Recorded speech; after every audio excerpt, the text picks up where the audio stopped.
Hello everyone, this is Whitebox here with another game of Spirit Island. You might notice from here on out that the audio and video do get desynced a little bit.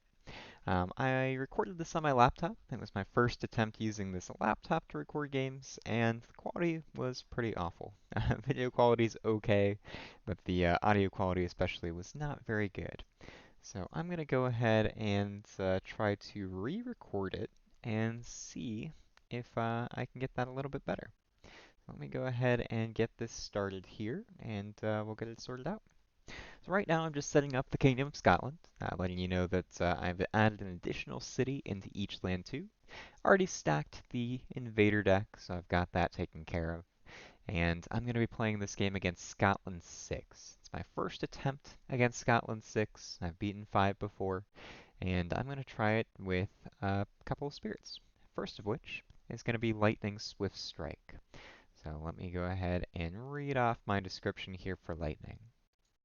The child of passing storm spirit, Lightning Swift Strike danced off the shores of the island many ages ago, and liked it enough to stay. It spends much of its time resting in quiet, waking up to dance through the sky when the winds blow strong. It only concerns itself occasionally with the Dahan, usually appearing out of nowhere to send them off on some obscure errand. The Dahan cooperate, partly out of wary respect for Lightning's power, but as much for the sake of the Thunder Speaker, Lightning's child, who is a patron and ally of their people. Now, Thunder Speaker, or Lightning Swift Strike, excuse me, is a pretty strong spirit, and base Lightning Swift Strike can often get stuck in a reclaim loop, where you kind of just end up doing the same thing over and over again. This is going to be my first attempt at Immense Lightning, which is very much a major power focused aspect. So I'm going to go ahead and try to learn Immense as I play against Scotland 6. I think that it's going to be a pretty good matchup. I know Scotland tends to be the best way to deal with Scotland tends to be major powers since they do build a lot. So hopefully Immense Lightning is going to help me out with that. I'm going to go ahead and set up Lightning Swift Strike here and then get into my second spirit. My second spirit is going to be Starlight Seeks its form. Every once and again, where starlight falls to the ground, there arises a new spirit. Its essence is initially that of the stars and nighttime sky, but from the moment it touches the island it begins to change, adapting and reimagining itself for its new home. Only a few of the island's spirits came to be in this fashion, but many of them have been memorable. This one arrived after the invaders started to spread, striking the earth where they had cleared land for farming. Fragile and new, it was saved from dissolution by Stone's unyielding defiance, and in gratitude, fights the invaders even as it seeks to define itself. Now, Starlight is very cool. It's kind of a build-your-own spirit. You start out with not much of an identity, and then throughout the game, the powers that you choose are going to define that identity for you.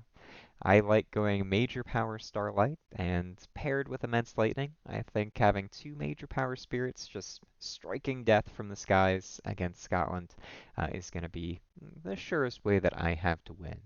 So that's going to be my goal here with Starlight, is going for major powers. So I'm going to go ahead and set up Starlight's board. It starts in land 4, which is the land with Blight. And then Starlight has 6 presence tracks really. So unfortunately you can't quite see them all on this video. I need to get a slightly higher camera so I can get everything recorded. But you can see the top 4 tracks, and then there are 2 more down below that that are more similar to standard Spirit presence tracks. Now one is going to be for energy, and one is going to be for card plays. And for the top 4 tracks, you get to choose one option as you unlock them. So you'll see that here on the first turn as I choose one of those top 2 tracks and lock myself out of one of those options. And I'm ready to get started as I'm getting these set up. So my initial explorer is going to be in jungle. Scotland has a special rule where when they explore into a coastal land, they explore with a town rather than an explorer. But that only happens after the initial setup. So for this turn only, it's going to be all explorers exploring into those jungles. And then I'm going to go ahead and start my growth patterns. So with lightning, it's pretty standard. I'm not sure if this is the best way to play immense lightning, but because I'm familiar with the other lightning aspects and base lightning, which play pretty similarly, I'm going to start the same way I do with lightning every game. which is to go Growth 2, place another Sacred Site 2 lands away, just so I can cover more of the island, and take the 2 presents from top track. And with Immense Lightning, that's actually going to give me 4 energy this turn. Immense Lightning, you get double the energy that's shown on your presence track, but cards take 2 card plays to play instead of 1. With Starlight, it takes a lot more thought. First, I'm going to add a presence, and that gives me the choice of which presence track that I want to take presence from. So I'm choosing Growth 2, which lets me add a presence at range 0. So that's going to go into my land 4. But it's a big decision which presence track you want to take that presence from. Remember, you have 6. In this case, I'm going to go ahead and take my presence ultimately off of track 1. And that's going to let me unlock the option to gain a power card and move a presence, which I'm going to use a lot throughout this game. I'm just going to use these little markers here to block off any paths that I don't choose. And then with my second growth option of 3, I'm going to go ahead and choose that gain a power card and move a presence. I don't really need a Sacred Site at this first turn, so I can move one of my presences across the island and start spreading out a little bit. And I'm going to use that move presence a lot throughout the game as I gain power cards.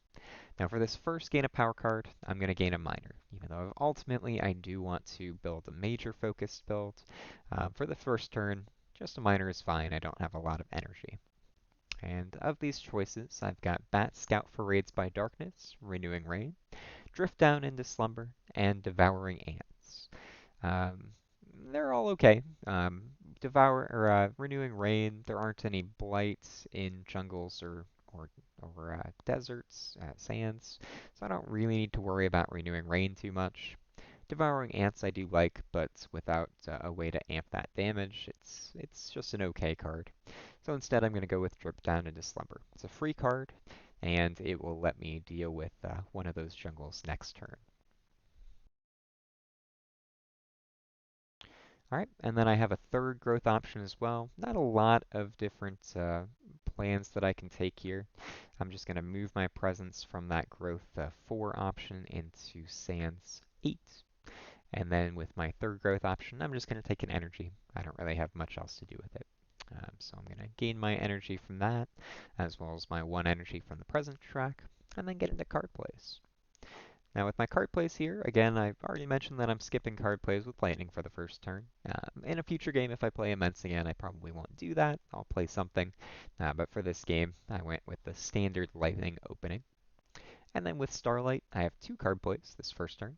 So I'm going to start with Shape the Self Anew, which is going to let me get another power card, and Boon of Reimagining, which is going to let Lightning get a power card. And again, it would have been better with Lightning this turn if I had played a card on the first turn, but it worked out okay in the end.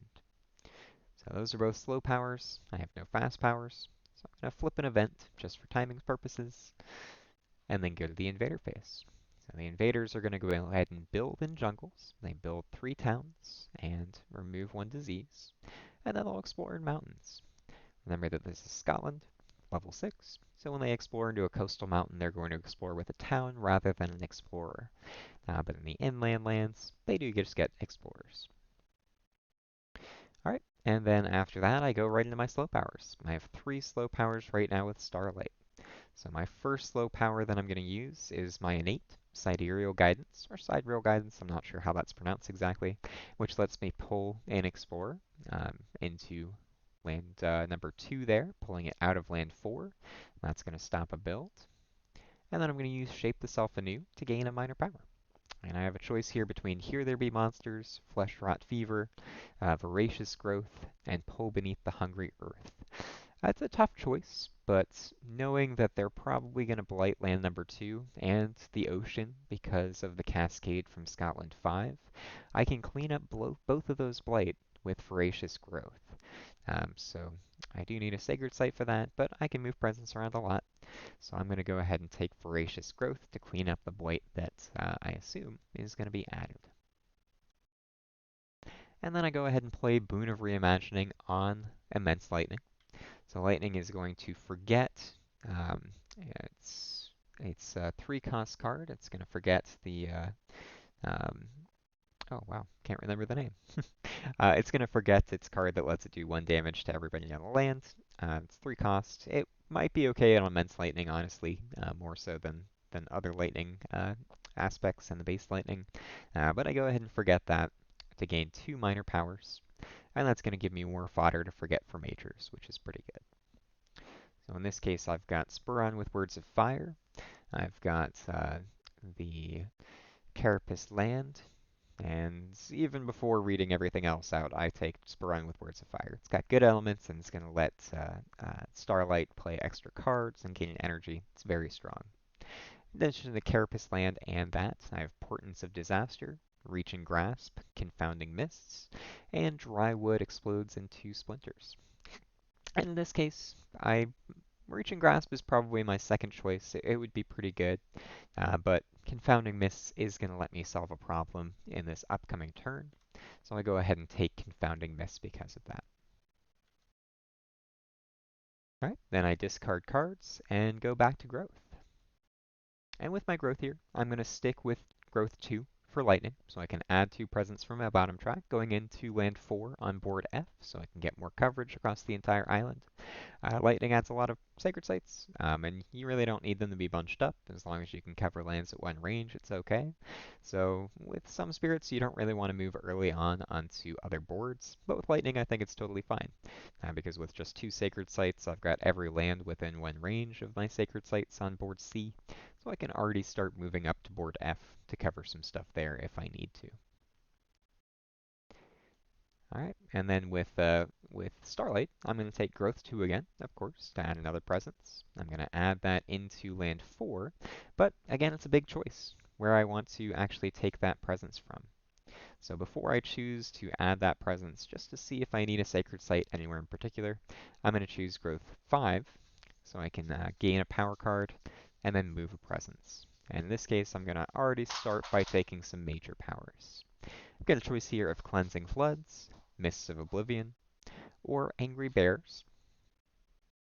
All fine choices, but just because I think it's going to be helpful to accelerate Starlight, and because it lets me solve land 2 this turn, I'm going to take Indomitable Claim. And that's going to let me defend 20 in land 2 to stop that from cascading into the ocean, which is going to be really helpful.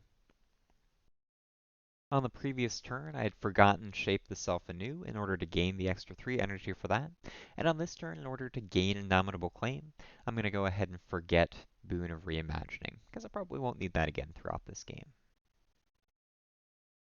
And I'm going to move that presence out of land 4, or excuse me, out of land 8, into land number 6 with the mountain, where there is already an invader, so I can try to deal with that a little bit later. Next, I'm going to take Growth 2, and I'm going to go ahead and take my presence from my 5th Growth track. That's going to unlock 2 energy, which is going to start getting me a little bit more energy in order to pay the majors that I want to play. It also means that once I play Indomitable Claim, I'm going to be able to unlock an element. And the element that I'm going to unlock with that is going to be Earth, but I'll get there once I get into my card plays.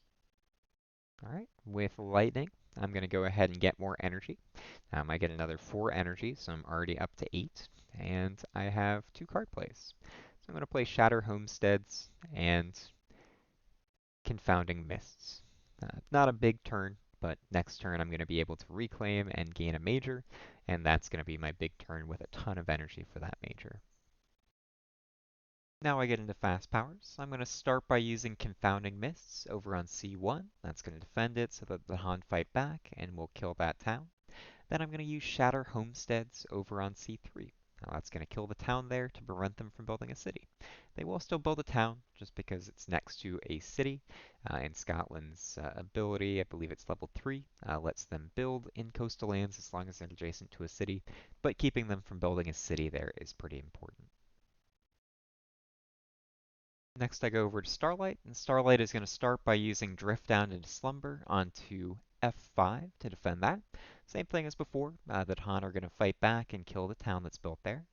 Then I move into using Indomitable Claim, and I'm going to take a presence from my 5th track, adding it into land number 2, and that's going to defend that 20. So that does 2 important things. It's going to prevent that from doing damage to the land, so I won't blight C2 or F2, and I also won't blight that ocean. and it's also going to unlock an element on my tracks. I'm going to unlock an earth element, and that earth element is going to unlock air moves, stone endures, which is going to let me additionally defend land number 4. So I can kind of stop all of the ravages that happen this turn. And I'm going to flip my event, the first event for the game, and this one's going to be interesting discoveries, but I am actually already in stage 2, so instead it's going to be increasing aggression. So invaders do +1 damage per land when ravaging. My defense is okay though, so that's not going to hurt too much. Second part here is Weaseling Outbreak. On each board, add 1 disease to the jungle or wetland with the most towns and cities. So I'm going to add it onto F2, and I'm also going to throw it into the coastal land on C1. And then the last thing here is going to be Tend the Land. On each board, remove 1 blight from a land with at least 2 to Han. That lets me right away remove the blight from C5, which is great. I go straight into the Ravage next. Land 2 is defended 20, so nothing's going to happen there. Land F5 is going to be defended 5 and 4, excuse me. They're doing 4 damage, which means they do nothing. And then a Hun will fight back and kill that town for fear. On land C4, again, they're doing 4 damage, but that's defended 5. And then land C1, it's defended 4. They're doing 4 damage, so that cancels out. And then the Han will fight back and kill that town for an additional fear. So pretty good for the Ravage. Next up, I hit the Scotland 6 ability, which is the first time that I played against that. So Scotland 6, after you move the Ravage card, they're going to build 1 town in each inland land matching that Ravage card that is adjacent to a Sounder city. And actually, it's not a build, it's just they add 1 town. So builds stopping things don't stop it. But they're going to add a town into lands C4 and F5 because of that. Then I'm going to go into the build. So they're going to start by building in that coastal C3. Even though it's empty, they're still going to build a town there thanks to Scotland's 3 ability. Then they're going to build a city over in C7. But that's okay. It's an inland land, so I'm not too worried about that city. They're not going to build an F5 and F4 because I've cleared that out. And then they're also going to build a town up in F5. And that's going to kind of finish up the builds. Then they're going to go and explore in wetlands. Since it's Scotland, they're going to explore with a town in the coastal land, and then the inland wetlands are just going to get explorers. So that's okay. I can deal with those just fine. And then after they explore, I have to deal with that Scotland escalation, which can be pretty nasty. So since I'm playing with 2 spirits, I have to add 2 towns to the inland lands with the fewest towns on 1 board. Actually, the board with the most coastal towns and cities, but in this case it's a tie. Both boards have 3 coastal towns and cities. So I'm going to choose to add those towns onto board C, just because I think Immense Lightning is going to be able to deal with them a little bit easier, at least at the start of the game, than Starlight can. And since Sands hasn't come up, I'm going to go ahead and add a town into C6, and I'll also add a town into C2. Stacking up in C2, but that's okay. I should be able to deal with it just fine. And that finishes up my invader phase. So I would go into slow powers, except that in this turn I have no slow powers. So instead, I'm going to go ahead and go back to growth, and discard cards, and then go back to growth. So going into this next turn, I'm going to take Growth 1 with Lightning so I can reclaim, and I'm going to start right away by gaining a major power. I was excited to see one of the first ones up there was Cast Down into the Briny Deep. I also have choices between that and Bloodrack Plague, Fire and Flood, and Dissolve the Bonds of Kinship. Now in this particular case, I don't think that Fire and Flood or Dissolve the Bonds of Kinship are particularly good. They might be okay, but I'll probably not choose those. So I was between Cast Down into the Briny Deep and Bloodrack Plague. Bloodrack Plague, pretty good. Defense stops builds. Scotland gets a lot of builds, so stopping those is good. But Cast Down into the Briny Deep is very tempting, and my energy gain here with Lightning is insane, so it's really hard to pass that up. In this game, I don't know that I'm going to take the opportunity to actually hit the kicker for it and cast down one of these boards into the Briny Deep, but just the ability to get 6 Fear and destroy all coastal invaders in 1 land is going to be extremely powerful against Scotland. So I think that I am going to take cast down into the Briny Deep. Then I have to gain my energy with lightning. Again, I have 2 energy locked on the track, so I'm going to get 4 from that, plus the 1 just from taking growth 1. And then I need to switch over to Starlight and figure out my growth options with that spirit. So I have 3 growth options to choose from, and I have to figure out what I'm actually going to do with that. So just so I can figure out exactly where I want to place my new presence, where I want to place a sacred site potentially, I'm going to take growth 5 first. So I gain a power card and move a presence. And I'm going to take a major. My choices here are going to be between Poison Land, Vigor of the Breaking Dawn, Trees Radiate Celestial Brilliance, and Volcanic Eruption. Now, Vigor of the Breaking Dawn is one of the best majors in the game. It's only 3 costs, lets you do 2 damage per Dahan in a land, and then if you hit the threshold, you can also do that in another land. But in this case, my Dahan movement, it's okay, but I don't have much of it just yet, and it might be more fun to get something else. So I'm taking a strong look at Poison Land. It does 7 damage, which is going to let me clear out both cities from land number 2. And that's really tempting, just being able to deal with that coastal land. The other thing is that I just took a card that lets me clean up blight in forests, in jungle. So even if I add the blight from poison land into land number 2, I'll be able to clean it up right away. And it means that I don't have to worry about that too much. So of these choices, I am going to go ahead and take Poison Land and deal with that blight a little bit later. It lets me kill 2 cities right away, and it's hard to pass that up. Then as part of that growth option as well, I get to move a presence. So I'm going to move that presence out of F2 so that when I use Poison Land on it, I don't accidentally kill my own presence there, because that would be bad. And then after that, I get 2 more growth options. So I get to choose which one that I want. And in this case, I am going to add a new presence with growth 2, but it's a tough choice where I want to go. I'm probably going to go with my track 5 again, so I can unlock 4 energy per turn, and that's going to let me play majors more consistently. Especially because with this, I can also grow growth 1 and reclaim Indomitable Claim, and play both Indomitable Claim and Poison Land, and I will have the kind of all the stuff that I need for that. So that is going to be my play. I'm going to go with Growth 2 first, so I can then add a presence into land F3, and just creating an extra sacred site there, which I'll probably move out at some point. And then after adding that presence into land F3, I'm going to go ahead and take Growth 1. And Growth 1 is going to let me reclaim Indomitable Claim. So I can use that again and just keep kind of proliferating and getting more presence out than Starlight would normally be able to get. Getting that as my first major was very strong, and I'm going to be able to play it again this turn, just like last turn. So that's going to be able to do some defense, which I don't really need. Just getting the presence out is more important for me. Well, at this point, I was just kind of debating back and forth whether I wanted to play Indomitable Claim or something else, but I have the energy for it because I'm going to make 4 energy just from presence tracks this turn. So I can play both Poison Land and Indomitable Claim, and then I'll be able to play an additional card from Lightning um, thanks to Sprung with Words of Fire. That'll let me get a lot of stuff out this turn with Starlight. I'm going to be able to get some stuff done. Not using the tracks or the innate powers as much as I would like, and I'm kind of going in some weird directions with the elements that I'm unlocking, as you'll see throughout the game, but it still ends up being pretty powerful. So next up, I have to choose my powers for lightning. I'm going to start out with Sprung with Words of Fire, which is going to give an energy and let Starlight play an additional card. And I'm not going to play Cast Down into the Briny Deeps this turn, even though I have the energy. I'm just going to do Shatter Homesteads instead, and I'll save Cast Down for another turn. And Shatter Homesteads is going to let me prevent any blight from happening on land C3, so it's going to be pretty good this turn. Now those are going to be all of my card plays.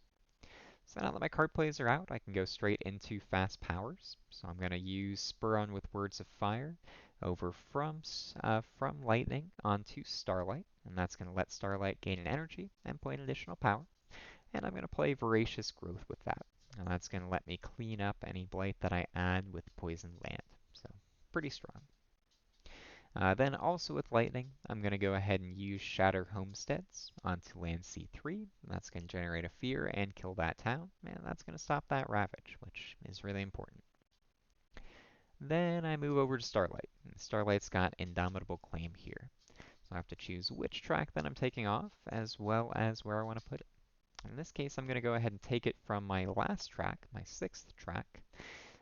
But first, I'm going to use the 3 Earth that I have to do Earth Endures over onto land F6. And that's going to defend that so that Han can fight back and kill the city and the town that are there. Or the explorer in the town, excuse me. Alright, so after I do Earth Endures, this is where I'm deciding where I want to take that next presence from in order to do Indomitable Claim. And I had a weird conundrum here. With Indomitable Claim, if I take a presence off of one of my tracks that gives an element, does that element apply right away and give me the kicker for Indomitable Claim? I'm still not sure if it's true, but I looked it up real quick, and I think the answer is yes. It ended up hurting me more than helping me in this game, but I went ahead and took presence from track 6 and took a sun element. So now I have 2 sun and 3 earth, which gives me the kicker for Indomitable Claim and lets me skip all actions there in land number F7. And in addition to skipping all actions, it's also going to generate me 3 fear. So that gets me a fear card, which is not bad. Um, if I had to redo this, I probably wouldn't have unlocked the sun element. I would have chosen something else that I was actually going into, but it worked out okay, at least for this turn. Future turns, not so much. And that finishes up the fast powers. I'm going to go into an event, and I get Years of Little Rain. So with Years of Little Rain, a terrible drought parches the island. I may let the plants wither and let the plants die and the land wither. For each board, discard the top minor power, and if it lacks water, add 1 blight to a sands. And then town cities in Dahan have -1 health until the end of the turn. Or instead, I could act to ease the drought. It costs us 4 energy per player aided by water. Each spirit may add 1 presence to one of their lands with Dahan. And in this case, I am already pretty strong. I'm getting a lot of presence out, but I do want to try to do that action. In this case, it is very expensive though. I have um, Voracious Growth, so I have 1 water out, but the cost is going to be 7. I still have to pay 7 energy. So in order to afford that 7 energy, I'm going to go ahead and just pay it straight out from Lightning, because I have 8 energy, and I won't worry about casting, or I won't worry about using Pass Down into the Briny Deeps this turn. So I'm just going to pay the 7 energy straight up from Lightning Swift Strike, and that lets me add some presence. So I'm going to add a presence over from top track into land C6 from Lightning, and I'm going to add a presence onto F6 from Starlight, but again, a tough choice. I ended up going with bottom track, so that's my 6th track, and unlocking another element. And I'm going to unlock a plant element. That's going to give me 3 plants this turn, which will let me give a power over to Lightning Swift Strike. So even though I won't have the energy to play Cast Down into the Briny Deep this turn, I'm still going to be able to keep growing and get another major power thanks to Starlight support. So Starlight did a lot of work this game in making Lightning more powerful than it might have been otherwise. So that's going to kind of finish up that first part of the event. Next is going to be Beast Attack. So each beast deals 2 damage. Remove any token that destroys a town or a city. Just in case I get a Beast Major, I didn't want to really remove any of these beasts. So I removed the beast from land F6, or excuse me, F7. Just doing a damage there, and that's going to kill that Explorer. So I ended up not needing to stop the actions.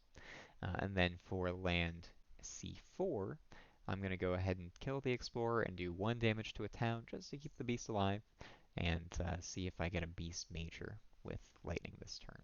So, not too bad. And then finally, I have Candy Defense. During Ravage in every land, defend 1 per Dahan in the land. Not really going to do much, but that's okay. It's still nice to have. My fear card is going to be Angry Mobs at Terra level 1, so each player may replace 1 town with 2 explorers, 1 fear per player who does. So I'm going to start by replacing that town in F3 with 2 explorers. That's going to make it so that when they build, they're not going to build a city, which is really important. And that gets me 1 fear. And then for the second one, it doesn't matter as much, so I'm just going to choose come over on F5, replace that town with 2 explorers, and get a fear for that as well. I then move into the invader phase, so they're going to do damage first in mountains, ravaging the mountains. Mountain C or F6 up there is defended, so the Dahan are going to fight back and kill the town and the explorer. Lands F4 and C3 are empty, and then land C7 is going to blight. But that's okay. It's an inland land, so I'm not too worried about it. Then, because of Scotland's 6 ability, after I resolve the Ravage, in each inland land matching the Ravage card, they're going to go ahead and add 1 town. And I did mess this up a little bit. I thought it read in 1 inland land matching the Ravage card, add a town, but it's actually in each inland land matching a town. So I skipped F4 when I should have added a town there. Ultimately, it doesn't make that much difference, but I should have added a town there as well. Then I go into the building towns in F3 and C5 and C8, and that's okay. And then I go into the explore, and they're going to explore again in mountains, which is a little dangerous. Again, they're going to explore with or they should explore with a town in that coastal land. Hopefully I'll correct that. But otherwise, they explore with explorers into the inland lands. And then I have the Scotland escalation, of course. So the Scotland escalation here is going to add two towns to the lands with the fewest towns on one board. I'm going to choose board F for this one because, again, I have a tie. Now, in this case, it shouldn't have been a tie. It looks like I messed up. I should have added a town into C3 rather than an explorer, so I apologize for that. It's one of the, I think, 3 mistakes that I make this game rules-wise. Ultimately, I don't think any of them would have changed the outcome too much, but it does make a big difference. So, for any rules mistakes like that, I am sorry. I'm not perfect. And doing a level 6 adversary for the first time, I am very much uh, very much likely to mess up some of those rules, so that's okay. But I do end up adding 2 towns into board F. I'm going to go ahead and throw those into lands 2 and lands 3, and then I go ahead and go uh, into the next phase. I'm going to go into slow powers. So I have a couple slow powers here. I used Poison Land over on land F2 to kill 2 of those cities. So that was pretty good. 2 cities and 1 explorer, and added a blight there. And then I immediately removed that blight with Voracious Growth. So that was pretty good. I pretty much just wiped out 2 cities and an explorer for nothing. That did take 2 cards for that though. And the fear from that did get me an additional fear card. Then I'm going to use one of the innates here on Starlight, since I have 3 plants, to go ahead and give Lightning another card. And Lightning's going to choose a major. And my choices here for majors are Tsunami. It's going to be the Trees and Stones Speak of War, Savage Transformation, or Accelerated Rot. I very seriously considered Tsunami. I think it would have been funny to kind of pair Tsunami with Cast Down into the Briny Deep and just clear out all of the coasts and keep them dead the entire game. But really, the coasts aren't too bad right now. I'm going to be able to control those well enough with just Cast Down into the Briny Deep. So Tsunami is a little bit of an overkill card. I don't think that I need it too much. Savage Transformation and Accelerated Rot just aren't really that good. Um, and in this game in particular, I don't think they're going to be too helpful. So instead, I'm seriously taking a look at the Trees and Stones Speak of War. It kind of wastes all the extra energy that I get as Lightning, but I spent most of it on the event, so I don't have a lot extra. So the Trees and Stones Speak of War is going to let me defend that land C5 and clear that out, which is pretty good. It'll be pretty easy for me to hit the kicker for it if I need to move Dahan around. So it's looking like the Trees and Stones Speak of War is going to be my choice here over Tsunami. As cool as it would be to pair Tsunami with Cast Down into the Briny Deep and play them both on the same turn and hit the kicker for both, it's just a little overkill. I don't think that I really need to do that. So play here is going to be the Trees and Stones Speak of War, and that's going to let me kind of clear up and handle C5 in the next turn. Next, I'm going to discard cards and go back to growth. So let me discard all of my cards from Lightning, discard all my cards and all that beautiful energy from Starlight, and then I'm going to go back into the growth phase here. And my growth with Lightning, I don't need to reclaim again, so I think I'm okay with that. So instead, what I'm going to do is go growth 2 again, so I can place 2 more presents. And I'm going to go ahead and place those presents both from top, and I'll kind of make up my mind here. So initially I did want to do both from top so I can get 8 energy per turn, which is pretty ridiculous, and go into the jungle on F5. And that ends up being a problem a little bit later, as you'll see.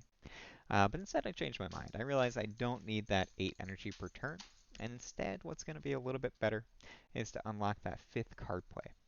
One of the nice things about Immense is any unused card plays that you have after playing your cards give you elements. So you'll get extra elements for those unused card plays. So if I have that 5th card play, even if I play 2 cards using 4 of them, I'm always going to have an extra element that I can use to throw onto some kicker somewhere. So instead of going for the 4 energy, I went for the 3 energy and 5 card plays, and went ahead and took my 6 energy just from that, just from presence. And with that, I'm going to play the Trees and Stones Speak of War, which is going to be pretty good. That's going to handle C5 and let me kind of deal with that. And in addition to the Trees and Stones Speak of War, I'm going to kind of wait to see what I decide to play on Starlight before I pick another card. And on Starlight, just like I have the last couple turns, I'm going to start out with Growth 5, take a major, and eventually have that movement. So let me go ahead and take a look at these majors. I've got Flow Like Water, Reach Like Air, which is pretty nice, Entwined Power, Strangling Firevine, and Pent Up Calamity. So some pretty strong powers here. I think Strangling Firevine is pretty much out. I think that's the weakest of these powers. Pent-Up Calamity is always fantastic, but I don't have a lot of cards that add tokens, so that kind of weakens Pent-Up Calamity a little bit. Can always get more cards, but for now it's not the best option here, surprisingly. So really I was between Flow Like Water, Reach Like Air, and Entwined Power. It would be very easy to hit the kicker for Flow Like Water, Reach Like Air, which makes it quite strong. So that was one option. But Entwined Power is really nice. It lets me continue to give more and more power cards over to Lightning, so I can just keep cycling that major power deck for the ones that I really like. And it's going to make targeting things a little bit easier as well. So getting Entwined Power, even though it might be a little tricky to hit the kicker for it, I think Entwined Power is going to be the choice of this group of majors. So after some deliberations here, I did end up taking Entwined Power. I forgot Poison Land because I don't really need it anymore. And then I can go into kind of moving my presence around. So from here, I do want to start getting onto Lightning's board so I can help out with any issues that pop up there. And to that end, I'm going to go ahead and move my presence from land F3 over into C4. And that's going to ultimately let me get some presence into that plated mountain and let me do some stuff there. But before I decide where I want to move it, I did go ahead and add my presence first.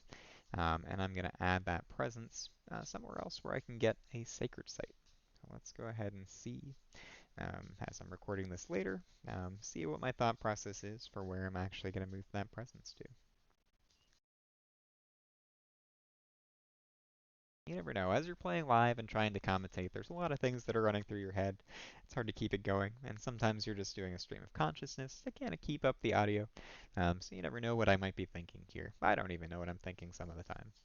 So I'm trying to figure out where to place this presence. Who knows where it's actually going to go?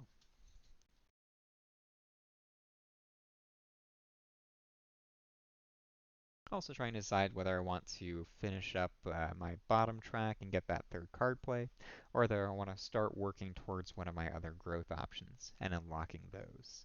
And it is a tricky decision with Starlight, because once you do unlock one of those growth tracks and get one of those new growth options, it does lock you out of the other growth option.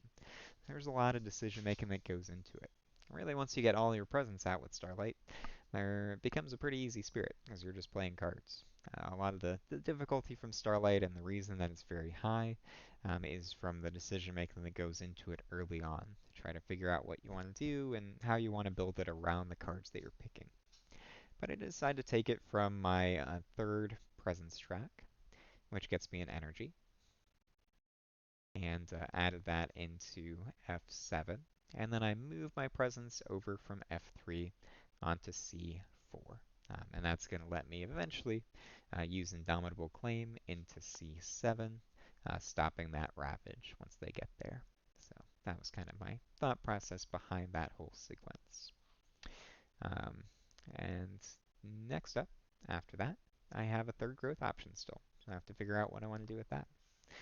So I took my one energy from unlocking that card play, and I'm going to reclaim one. Um, oh, nope, changed my mind there, so I'm not going to reclaim one. Instead, I'm deciding whether I want to go for the reclaim all option or something else. There are a lot of decisions that go into Starlight.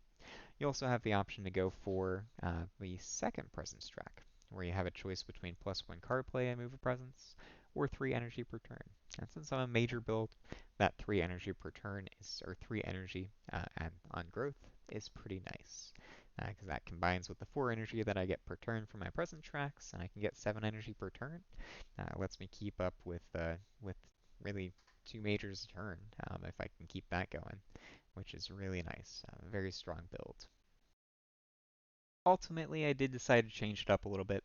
I did end up reclaiming Indomitable Claim, which I'm not going to use this turn, but next turn I'll have the ability to use that. And I also took my presence from my fourth presence track rather than my third. Didn't change too much. And then for my card plays, still have two. I'm going with Entwined Power and um, the Piece of the Nighttime Sky, which is going to let me skip a Ravage and stop a Cascade into the ocean. So that's really strong.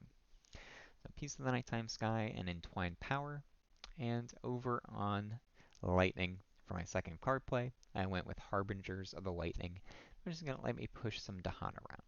And that's going to be nice to kind of stack Dahan up in land number C7, so I can have them fight back against the invaders there. So now I go into fast powers. I'm going to use the Trees and Stones Speak of War on land C5 to kill that town, which generates a fear. And it's also going to defend 4 there. So it was 2 damage and defend 4. Now with my elements, I could potentially hit the kicker for that. I have an element just for my extra unused card play. And then because of the major that I played, I get 2 elements. So I am going to hit the kicker for the Trees and Stones Speak of War and push those Dahan into land C7. And that's going to let them fight back next turn, eventually. Then I'm going to go ahead and do some other powers. So next up, I believe I use Entwined Power. Oh, next up I use Harbinger of the Lightning, excuse me. It's going to push that Dahan from C6 over to C7 and get me a Fear.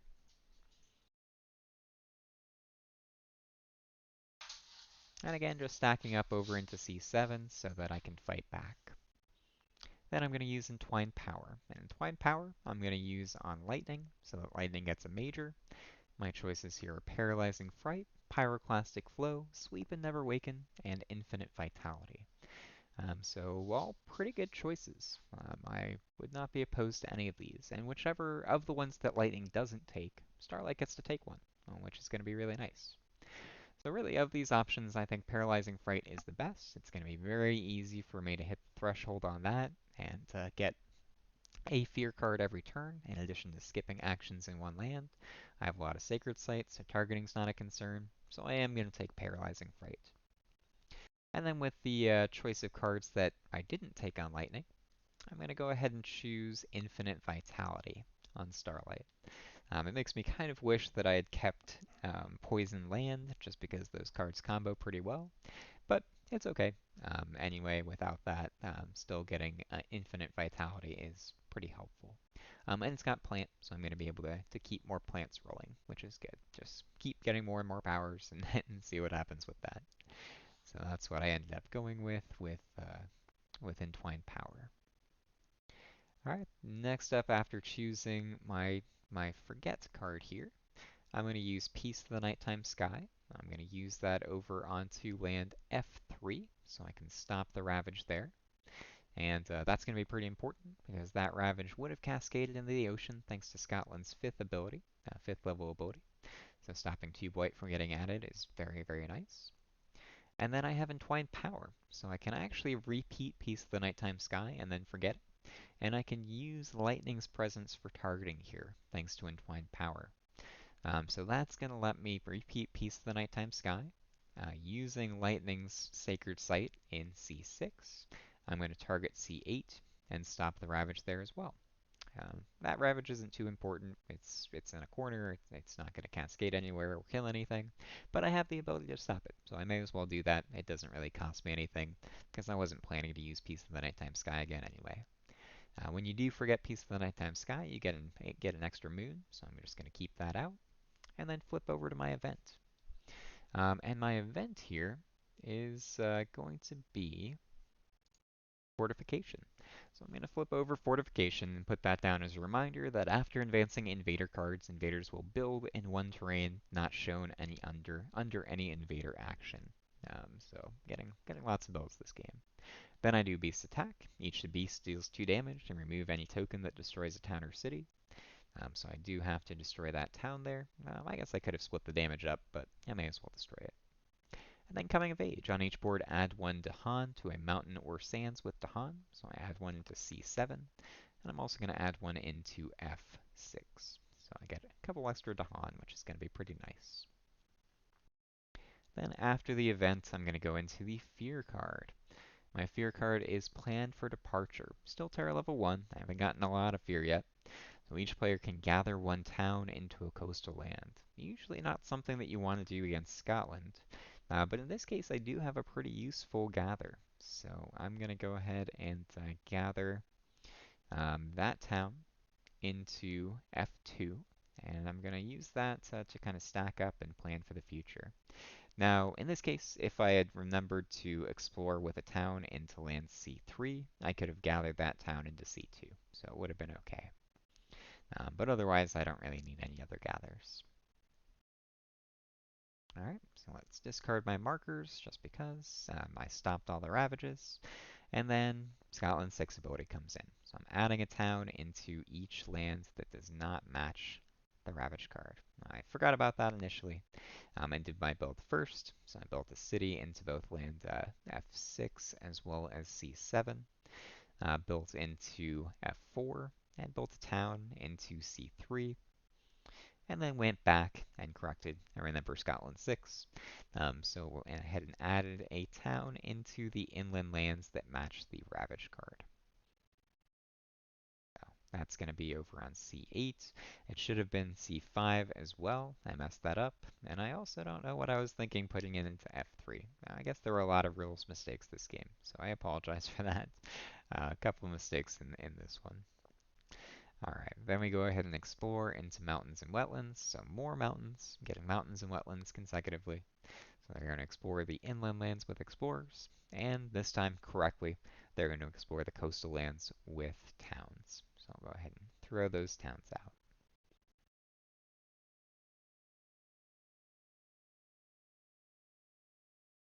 Alright, now that I've done the explorer, I can go ahead and go into my slow powers. So slow powers, I don't have too many. I do have the 2 moon from Starlight, so I can use Sidereal Guidance and gather a Dahan or gather an Explorer somewhere. Um, and I can still use targeting from Lightning for that. And right now I'm remembering to do Fortification, so build in a land that's not shown under any terrain. So I did Sands and built in Sands and then went ahead and did my slow power. So again, Sidereal Guidance is the only slow power that I have. I've already done all my others, so I'm going to go ahead and use that somewhere to gather a Dahan.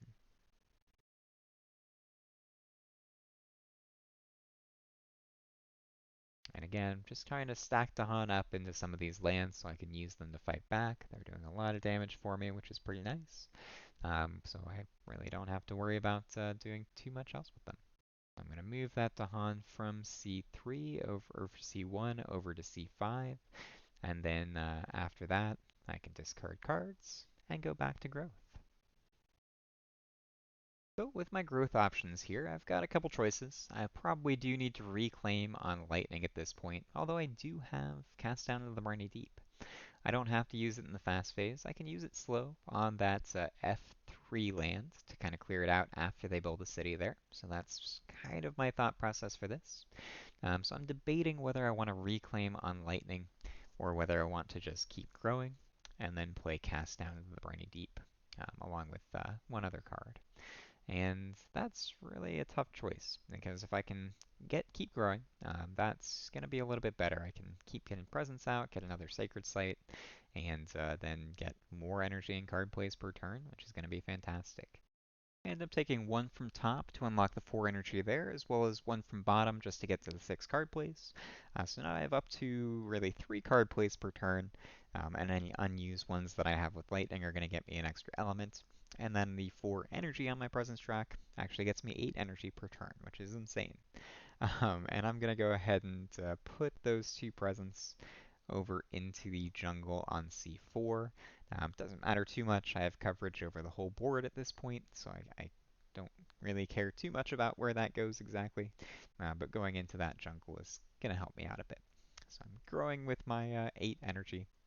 And then for my card plays, I have Cast Down into the Briny Deep. There's going to be one, as well as Paralyzing Fright. So 2 majors, 13 energy, but I have the cost, or I have the energy to actually do that. And I'm going to be able to Threshold Paralyzing Fright and play Cast Down without the Threshold, because I don't need it. And in addition, playing 2 majors is going to give me a lot of elements. I get 4 elements from those. Each pair from each of the majors has to be different.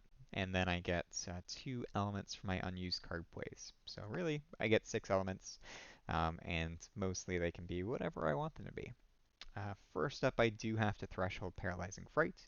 Paralyzing Fright by itself gives me an air and an earth, and I get an earth from Cast Down into the Briny Deep. So I need an extra air and earth in order to threshold it. So I'm going to take my air and earth to threshold Paralyzing Fright. And then I'm not going to bother thresholding Cast Down into the Briny Deep. So I can use the extra elements that I get in order to actually hit the innate power, Thundering Destruction. So I'm going to get some extra fire and some extra air from that, just so I can actually hit Thundering Destruction and kind of keep that rolling and take out a city with that. So that's going to be pretty strong. Before I commit to those elements, though, I'm going to switch over to Starlight and decide what I want to do there. I'm going to start with Growth 2, and that's going to let me place Presence. I'm going to do it from my second track and add that Presence into land number C4, just so I can get some more stuff over there. And that's going to unlock the 3 energy option, so I can take that, which I will do with my second growth. So now I have 4 energy, and I'm going to get 4 from my presence track as well. And then I have my third growth option as well that I can choose, just because Starlight gets a lot. So I'm going to go into growth 5. I gain another major, as well as move a presence. So let me take a look at these majors that I have. So we have Transform into a Murderous Darkness. I have Unrelenting Growth. And then I have a couple others. Death Falls Slowly from Falling Blossoms, and The Wounded Wild Turns on its Assailants. Not really a lot of fantastic choices at this point. I don't really need any more proliferation, so Unrelenting Growth isn't going to do much for me. Death Falls Slowly from Open Blossoms is good, but it's not the right land types for what's really an issue, so I'm not going to choose that one. Wounded Wild Turns on its Assailants. I don't really have much played out there, so that's not going to do a lot because I don't have a lot of boards that I can target. So even though I don't usually take it, this is a turn where Transform into a Murderous Darkness is actually going to be pretty good. So I can actually start doing some stuff with that. Really, it's not going to be targeting Starlight, although I could, but more likely I'm going to be using it on Lightning to clear out a lot of stuff, clear out a lot of lands. Ultimately here I am going to choose Transform to a Murderous Darkness. One of the few times that I've actually chosen that card. And that's going to let me on a future turn play it to kind of do a lot of damage in a land and clear out some of those built up lands. You may notice here that I did not use the present movement from Starlight, and that ends up being a mistake later. So go ahead and pretend that I moved presence from land F6 over into F5. It's something that I probably should have done anyway just for extra coverage, and it's going to help me out with targeting a little bit later on this game. So that free movement helps me out a lot later. Alright, I have a bunch of major powers, 2 from each spirit, and the first thing that I'm going to do is Paralyzing Fright. So I'm going to get my elements for that. I get 2 elements just for playing Paralyzing Frights, 2 elements for Cast Down to the Briny Deep, and then 2 elements for the unused card plays that I have in my tracks. So I'm going to take an air element and an earth element, which is going to let me hit the threshold for Paralyzing Fright. And then in addition to those, I'm going to go ahead and take some fire and some more air, so that I'll be able to hit my innate power of Thundering Destruction, actually for the first time this game. I hadn't really used it. But I'm going to get enough fire and enough air so that I can hit the third level, or the second level of Thundering Destruction, and be able to kill a city, which is going to be pretty nice. One interesting thing here is because of how everything's laid out, I don't really need to use Cast Down to the Briny Deep or Thunder and Destruction fast. I have the air to do it, but I'm going to save those powers until the slow phase, which is actually going to be a little bit better. But Cast Down to the Briny Deep, yeah, once I can get that in the slow phase after they build an additional city over in F3, it's just going to wipe more stuff out, and it's just not needed this turn. But Paralyzing Fright, I had kind of forgotten about land F4, so I'm going to use Paralyzing Fright in there to stop all actions. It's going to stop the build and stop the Ravage, and don't have to worry about it. And I get 8 Fear, so that's just an additional Fear card.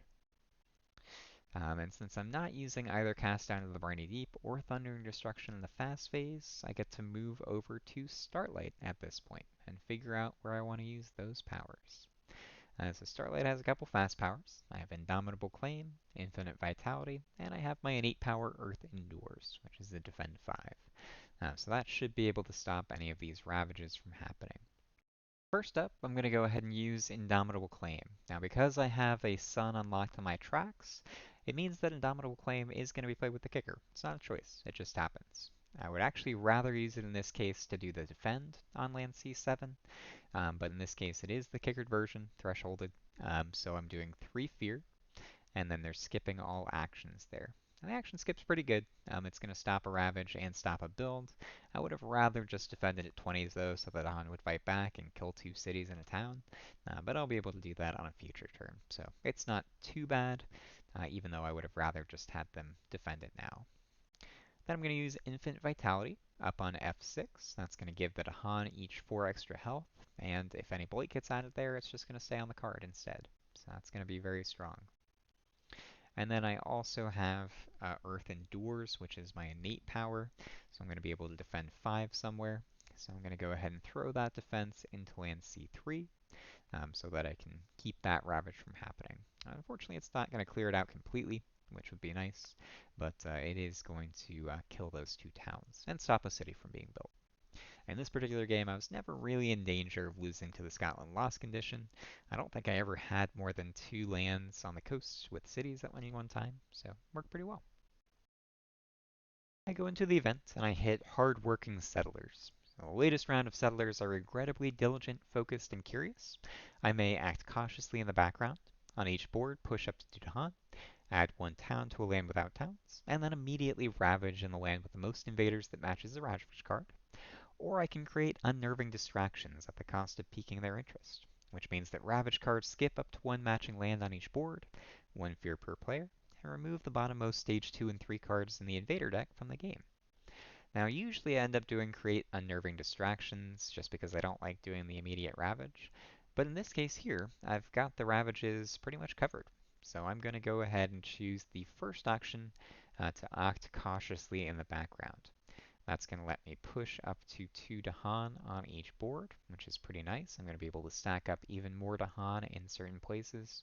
So I'll push 2 from F1 over to F6, and then add a town over into a land on F board.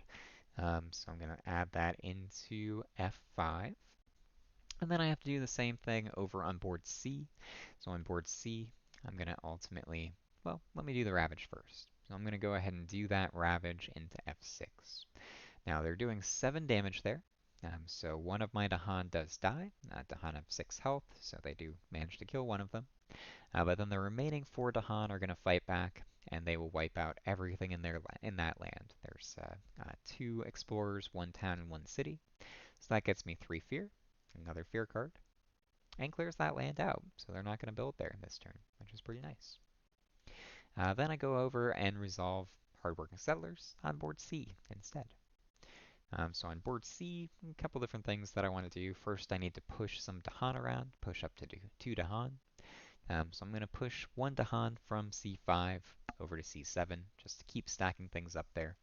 And that's going to let me kind of fight back next turn and do a lot of damage. Now I had looked this up just to see if the Indomitable Claim action skip also skipped the event Ravage, and I'm pretty sure it does, because the event Ravage is still an action. It's still a Ravage action, I believe, and Indomitable Claim skips all actions. So with that, they should still skip the second Ravage over in land number 7.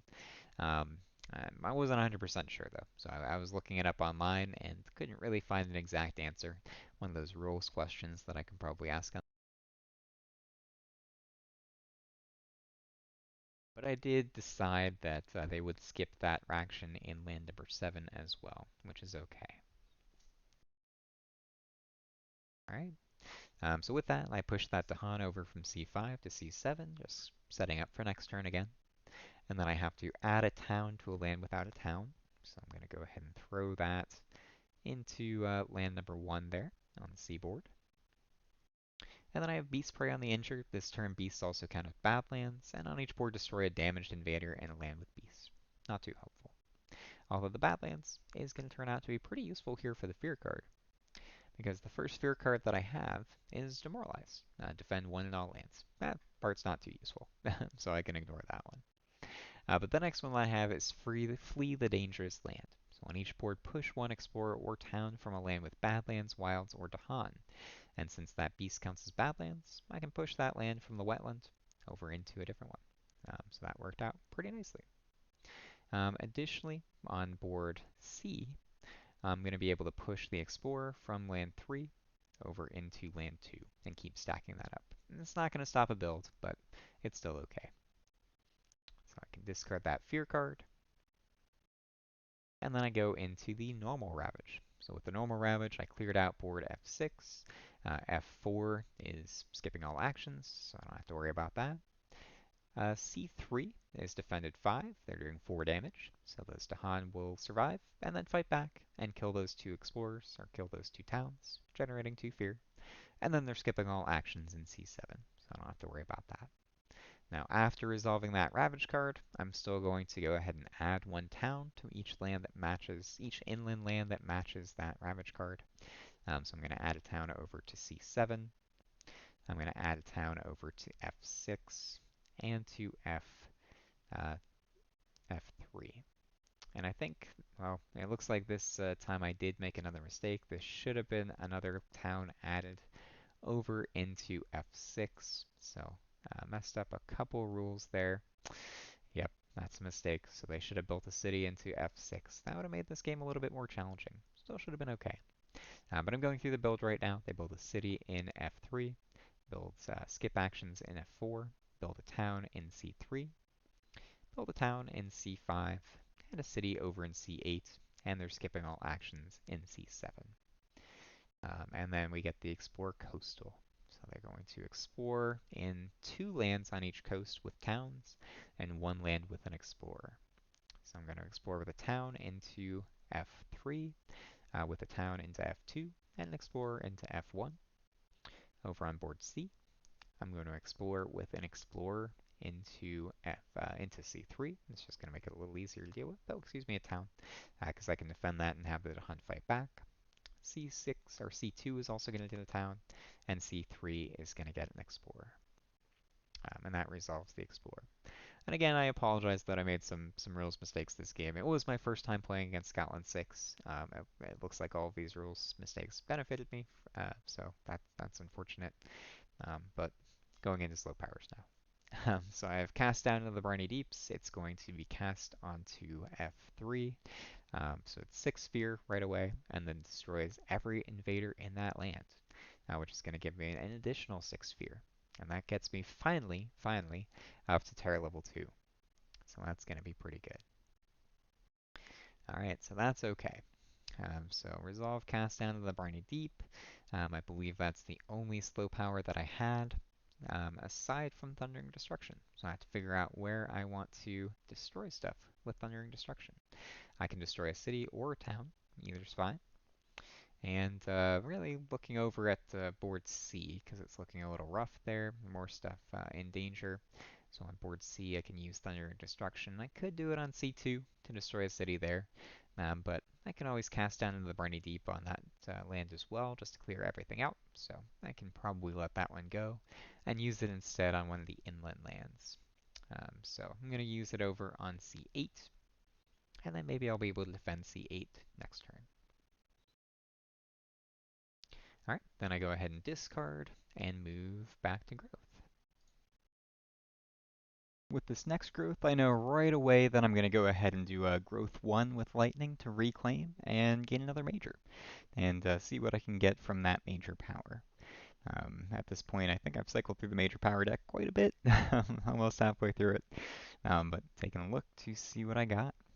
So with this major draw, I've got Power Storm, Unlock the Deepest Gates of Power, I've got Smothering Infestation, and I've got Pillar of Living Flame. Power Storm, gonna be pretty good. I can use that either to repeat my own powers or to send some repeats and energy over Starlight's way. So I'm thinking that Power Storm is the play. Unlock the Gates of Power is cool and could possibly threshold it, which I've maybe never done in a real game before. And then Smothering Infestation and Pillar of Living Flame, probably not the best options. They would be okay, but not that fantastic. So at this point, I'm really between Unlock the Gates and Power Storm. And Power Storm is really just a better option. It's going to let me give me some flexibility for repeats. I could potentially threshold it to give more repeats over to Starlight or to myself. So Power Storm just offers a lot. It's got good elements too if I care about hitting the Thundering Destruction innate on Immense Lightning. But at this point, that's not too important. I'm mostly worried about major powers. So I'm going to go ahead and take Power Storm here, and then I can use that going forward. So now I can go ahead and gain my 8 energy with Immense Lightning, which is still absurd to me. And then I can start to worry about Starlight's growth. So I'm going to reset Starlight's markers here, so I can figure out what I want to do with him. And Starlight, I have some options here. I really want to gain another major power, so I'm going to go with Growth 5, so I can gain a major. So I'm going to go ahead and start looking at those. And this draw, I get some good ones. So you're going to see Bargains of Power and Protection, Sweep into the Sea, The Jungle Hungers, and Instruments of Their Own Ruin. A couple of my favorites here. I've really seriously considered Bargains of Power and Protection. It's a good card, but I have a decent number of Dahan out there in not bad places, but and the ability to potentially repeat it with Power Storm would be very strong. But at this point in the game, it's a little too late for that to really come into effect, I think. So instead, I'm definitely taking Jungle Hungers. It's going to solve some problems right now, and that's going to really help me clean up this board, which isn't too far out of hand, but there are a lot of towns and cities out there, and Thresholded Jungle Hungers will help. I've also got the movement, and here for some reason I thought that I had Starlight Jungle Presence in F5, so I wasn't worried about adding any presence onto the jungles on board F. Orange and purple aren't that similar colors, so I really don't know how I confused that, but this is another turn where I'm not using the movement from that, so just go ahead and pretend that I moved from F6 to F5. It'll happen on a future turn as I kind of retcon that. Um, But yeah, that was a big mistake. But if I had been paying attention to where my Starlight presence was, I would have definitely moved the presence in there from that growth 5. Then I'm going to go into growth 2. So I can take a presence and put it somewhere on the board. Stack up another sacred site, really. So I'm going to do that into the mountain on C7. I don't really need the sacred site, but it's helpful enough. And then I'm going to take it from my third presence track, which gets me an energy and an element. And the element here I debated about for a while. My original plan was to play Jungle Hungers alongside um, Infinite Vitality. I was going to do a reclaim on Infinite Vitality and play that with Jungle Hungers. And to do that, I needed to unlock a moon for that extra element. Otherwise, I wouldn't have the moons out there. It's not super efficient. I don't really love the fact that I had to play a moon there, but that was the original plan, was to play Jungle Hungers with Infinite Vitality for that. Then I decided to switch it up a little bit, and instead of Infinite Vitality, I decided to take the 3 energy and play the only other card that I had in hand still, without having to reclaim. So rather than Jungle Hungers, I went ahead and played Transform to a Murderous Darkness. And that's going to let me play that fast, presumably, from Lightning's Boon on Lightning. Now I did stick with getting that Moon element just for a future turn to set up, because I'm not going to use Transform to a Murderous Darkness again. So I stuck with the Moon so that next turn I'm going to be able to reclaim and still play Jungle Hungers with the kicker. Now, like I said, I'm going to go ahead and play Power Storm on Lightning, as well as the Trees and Stones Speak of War. Power Storm is going to let me repeat Jungle Hungers, and that's going to be pretty good. Trees and Stones Speak of War is going to let me deal with land C7, and then I'm playing Lightning's Boon, so I can play both Jungle Hungers and Transform to a Murderous Darkness in the fast phase. And that's going to clean up some problems nicely. The really good thing about Transform to a Murderous Darkness, and the reason that I'm playing it fast, is that I want to clean out land C2 of those cities, so I can remove some city adjacencies, so that they don't build in empty lands. So that's going to be really helpful going forward once I get to that coastal build, in stopping a couple of the empty lands from actually building, which I don't want. So I'm going to go ahead and try to figure that out. Now, at this point I'm debating where to use the Trees and Stones Speak of War. Obviously I'm going to use that on C7, and that's going to take care of that. And then I can threshold it and push 2 of those Dahan into C5 to go ahead and defend that one as well. But the tricky thing here that I'm looking into is how to deal with C3, that coastal land. Now I have a couple fear cards, which are terror level 2, so I could rely on those to deal with the coast. Unfortunately, I don't have any real thresholds on Starlight to hit. I have 3 plants, I have 3 moon, but I don't have the defense from 3 earth. So I'm not going to be able to use that to defend land 3. So I may end up having to use Jungle Hungers over on C3 just to try to deal with that. But additionally, I do have a lot of elements on Immense Lightning. I played 2 majors, so I'm getting 4 elements. I don't need to threshold Power Storm, so just because I'm not going to be able to repeat more than 1 power over on Starlight. So I can try to make sure that I threshold the Trees and Stones Speak of War. For that, I need an Earth and a plant. And then I can try to get one of my thresholds for Thundering Destruction. So I took two fire, and that's going to give me the 2nd level of Thundering Destruction. So that'll help a lot in trying to deal with some of these things. So now I've got everything kind of set up and just figuring out where to go with my fast powers. So I can start trying to do that. So obviously Lightning's Boon is going to go over on Starlight, and that's going to let Starlight play a couple powers fast. And then I'm going to use the Trees and Stones Speak of War over in C7. Does 5 damage because of the 5 Dahan there, which kills a city and a town and gets me 3 fear. And then that land is defended 10. So C7 is fully taken care of. I don't have to worry about that at all. And then I have the threshold for Trees and Stones Speak of War, so I can push 2 Dahan up to 2 Dahan out, which carries the defense with them. I was going back and forth between whether I wanted to do C8 or C5, but C5 ended up being the right choice, so pushed into C5. Then I've got Power Storm. So in addition to that defense, I'm going to go ahead and use Power Storm next and throw Power Storm over onto Starlight. So it's not thresholded. Starlight gets 3 energy and the ability to repeat 1 power card. And along with Lightning's Boon, it's going to be able to make both those powers fast. An interesting interaction with Lightning's Boon and repeats is that if you make 1 power fast, whenever you repeat it, it's still fast as well. At least how that's how the digital version treats it, so I'm pretty sure that's the official rule. So when I repeat Jungle Hungers, I can use one of my Lightning's Boon charges to make both of those Jungle Hungers fast, which is pretty useful. That's going to let me clear out a couple lands. At this point, though, I'm just trying to figure out which lands exactly that I want to use Jungle Hungers on.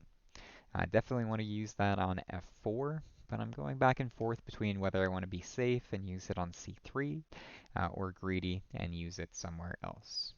And as far as the targeting goes, with thinking that I had presence in F5, I actually didn't need it for this Jungle Hunger, so it didn't ruin this one because I can still target F4 from C4. But in the future, you'll see how I kind of messed that up. Because for some reason I thought I was targeting F4 from F5. Turned out that that wasn't the case. But it all worked out in the end. So now, just going back and forth between where I want to use those extra Jungle Hungers. So again, best play here is going to be F4, just to clear that out. Since it's ravaging, it's just going to stop that from cascading. And then the second use of Jungle Hungers is the tricky one. It's kind of a waste to use that on C3. I was hoping that I could get something better than that. So before I decide to use Jungle Hungers, I'm going to use Transform to Murderous Darkness on C2. Transform those 2 presence into Badlands, which generates 3 fear. And then I also get 3 damage per presence that was transformed. So that's going to be 6 damage there, plus 2, because I chose to keep the Badlands in that land. So that's going to kill 2 cities, as well as a town. Or actually, my apologies. I elected to kill the 2 towns and the city and the explorer. So I'm just trying to get that fully cleared out. So that's some more fear. And then I have Thundering Destruction as well, and I can use Thundering Destruction to kill that last city, because I have the second level of it. So that fully clears out land C2 thanks to Transform to a Murderous Darkness, comboing with Thundering Destruction. Now I can go ahead and use Jungle Hungers, so I'm going to use that on F4, just like I was debating. Gets me some more fear and another fear card. So I'm up to 4 fear cards at Terra level 2 now, but still 3 away from hitting Terra level 3. And then the second use of Jungle Hungers, I went back and forth on it. Still, the safe play here is to go C3, but I have 4 fear cards, so it's a good possibility that some of them will help clean that up. So that's kind of what I'm going back and forth on right now. However, nothing else is really a danger that I'm worried about too much, so it's best to go with the safe play and go ahead and use Jungle Hungers into C3 to clear out those. And because I have the threshold, I don't kill the Dawn. So that's 2 more fear. I did forget to pay for that repeat, but I remember at the end of the turn. So the 3 energy sitting on Starlight will go on to paying Jungle Hungers. So don't worry about that. That was one rules mistake that I did not actually make this game, or it didn't actually affect anything. Alright, then I've got a couple of innates for Starlight, but they're both slow, so I'm going to go to a fast, or to an event. And the event that I have here is Sacred Sites Under Threat. So this is a tricky one. I have a bunch of sacred sites out there. Now some of them are in lands that don't have invaders, so that's okay. But I have, let's see, 1, 2, 3, 4 sacred sites with invaders.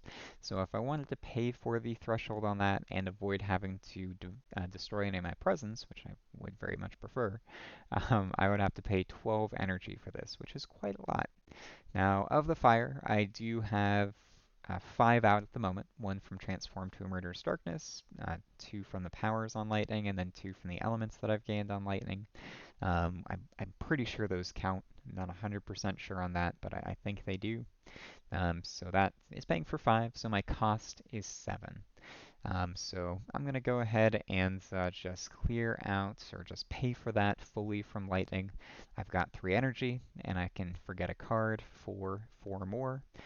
So I'm going to go ahead and forget one of my innate powers to pay down 4 and then pay the other 3 from lightning. So I can pay the full 12 energy that I need in order to deal 2 damage in all of my sacred sites. Very expensive. I don't know if that was the right decision. It ended up being okay, so I guess it was, but extremely expensive way to deal with that.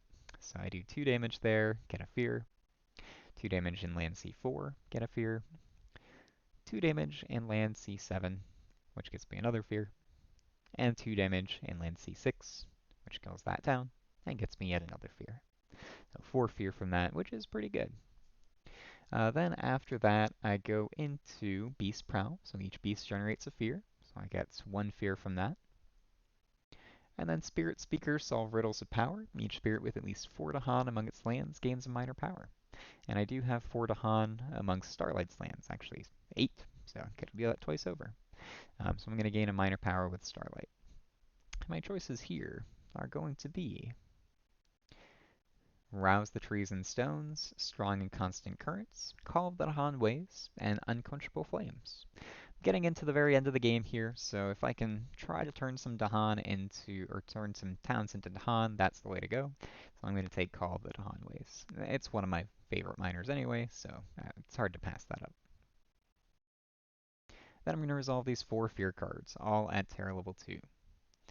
So first I've got Wary of the Interior. Each player can remove 1 explorer or town from an inland land. So I'm going to remove 2 towns from land C8 and hope I get another one that lets me deal with that. Then I get, let's see, this one here, which each player removes 1 explorer or town from a land with beast, disease, or at least 2 Dahan. So that's going to let me remove that town from that coastal C1. And then I'm going to remove another explorer, just so I don't have to deal with that in the next phase. I've got Seek Safety here. Each player may gather 1 explorer into a land with towns or cities, or gather 1 town into a land with cities. That's going to let me deal with land C8, so I don't have to worry about that ravage anymore. And I can also do that somewhere else. I think I pull the town from C1 over into F2, or F1 into F2. And I apologize, it was an explorer. So again, that's going to stop that build. Alright, and next is Dahan on their guard, so it's just defend per Dahan, which is fine. So I have 13 defense now in C7, there's plenty there. So they're going to ravage in mountains and wetlands, no ravages in board F. And I've stopped all of the ravages on board C as well. Dahan counterattack is going to go ahead and kill everything in land C5, and then the Dahan counterattack is going to clear out the city, town, and 1 explorer from land C7. And that gets me some more fear. So at this point now I'm 2 fear, or actually it looks like 3 fear cards still away from Terra level 3. I have 2 cities on the board, so I'm going to try to clear those out and push for that Terra level 3 victory. Alright, next I resolve Scotland's level 6 effect, and I think this was the point when I remembered that it affects all lands interior, not just 1 land per board. So I'm going to go ahead and put a town on each inland land that matched that Ravage card. That is adjacent to a town or city, but that's all of them. So I need to go ahead and put those towns down into all of these inland wetlands and mountains. And yeah, this was the point that I remembered that it's all of them, not just 1. So I actually do the rule correctly, I think for the 2nd time this game. The first time was an accident. And I get 6 towns back on the board. Scotland 6, that's a lot of towns that adds. Alright, then I'm going to build in coastal. There's no city adjacent to F1 or F3 or C3 or C2. So those lands actually don't build. And they do build in F2 and C1, but they just remove the diseases there. Alright, and then I explore in jungles. So it's going to be an explore with a town on both those coastal jungles. And then the inland jungles just get explorers. And then I have the Scotland escalation effect as well. So this is going to go on board F. add one town to the two lands with the fewest towns. And this one was a little bit tricky because I didn't want to add them onto the coastal lands if I could help it, but I had no choice. I had to add one onto one of the coastal lands, and then the other I was free to put into F5 instead.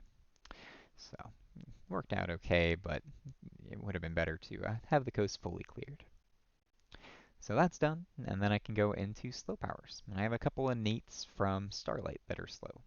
So first up, I'm going to use the second power here that works with plants to give a power card over to lightning. And I'm going to do another major.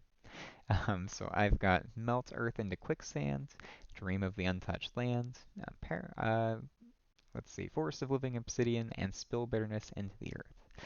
Spill Bitterness, not a great card at this point, so I'm not going to take that one. Forest of Living Obsidian is pretty good, but it doesn't really synergize too well with the other cards that I have. So I was going back and forth between Melt Earth into Quicksand and Dream of the Untouched Land, and seriously considering whether I could do Cast Down and Dream into the Untouched Land at the same time to sync one board and add a new pristine one. But I didn't think that that was feasible. It might have been possible. It would have been really cool. I've never done that. I've added new boards before with Dream of the Untouched Land, but I don't think I've done it at the same time that I've sunk boards with Cast Down into the Briny Deep before. So as much as I would have liked to do that, I ended up going with what I thought was a safer choice here and taking Melt Earth into Quicksand, because that's going to let me clear up some of these cities that are left over in the sands and try to push for that Terror Level 3 victory. So I'm going to take Melt Earth into Quicksand and then move on. And I'm going to pay for Melt Earth into Quicksand by forgetting Trees and Stone Speak of War. It did some good work for me, but I don't think I need it anymore, so I'm going to go ahead and forget that one. And then discard cards from Lightning. Now I do have one more power left. I have Sidereal Guidance with Starlight. So I'm going to use that to just pull 3 of the Explorers out from Land F and get them into Land 2, just because that's going to be a little bit easier to deal with. So and I'm planning to Jungle Hungers into F2. Again, at this point, I still think that I have Starlight Presence into F5, which I should have, because I could have moved in there no problem over one of the previous 2 turns. So this last 2 turns have been setting up for that, and somehow I just didn't realize that I didn't have Presence there. But it's a minor retcon, I think, because I could have done it. I just didn't realize that I could have at that point. So I'm going to discard cards and then go into growth again. So I'm going to start with growth 2 on Starlight. That's going to let me get some more presence out there. Don't really need a sacred site anywhere in particular, but I'm going to throw it into F3 just in case. And I'm going to lock my 4th presence track here, taking the ability to make slow powers fast on my own, so that I don't have to rely on Lightning's Boon for that.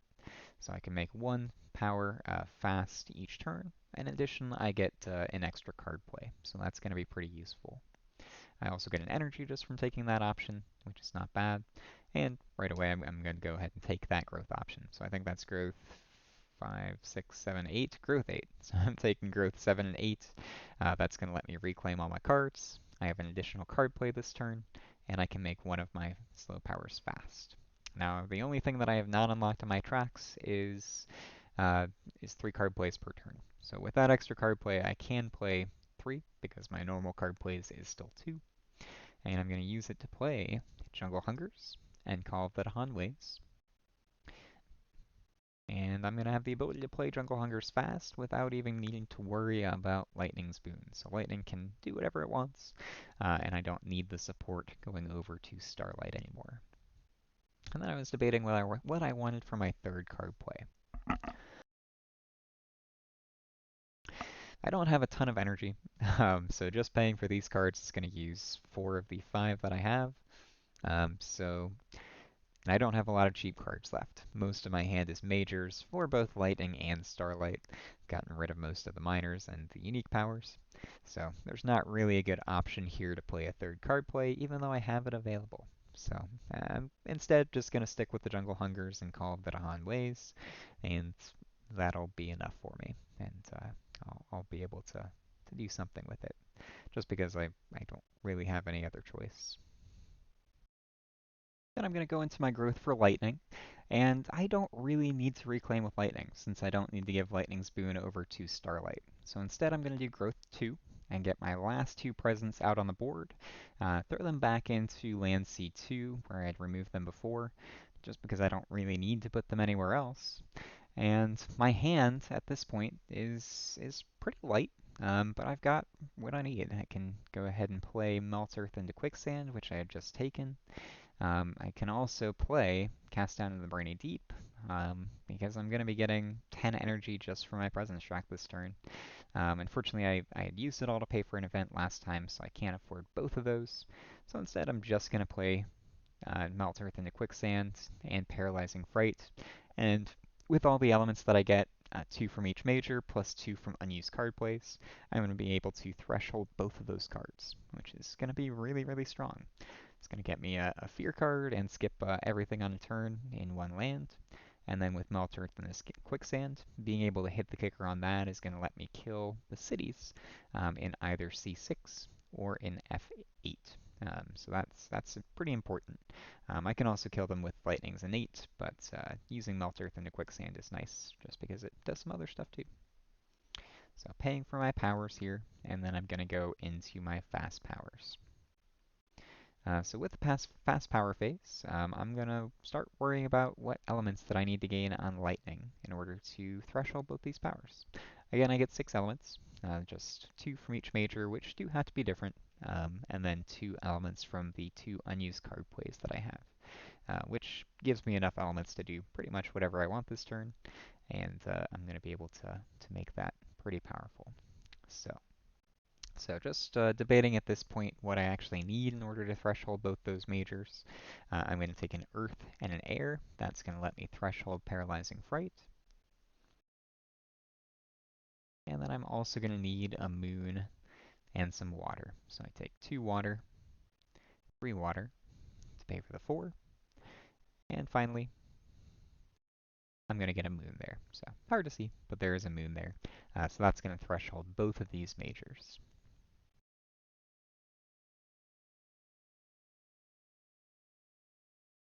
Alright, so now that I have both those majors thresholded, I can try to figure out where I want to actually use them. So I kind of want to stop both the build and Ravage over in C1. So I'm going to use Paralyzing Fright there. It just gets me a fear card because the fear pool's 8.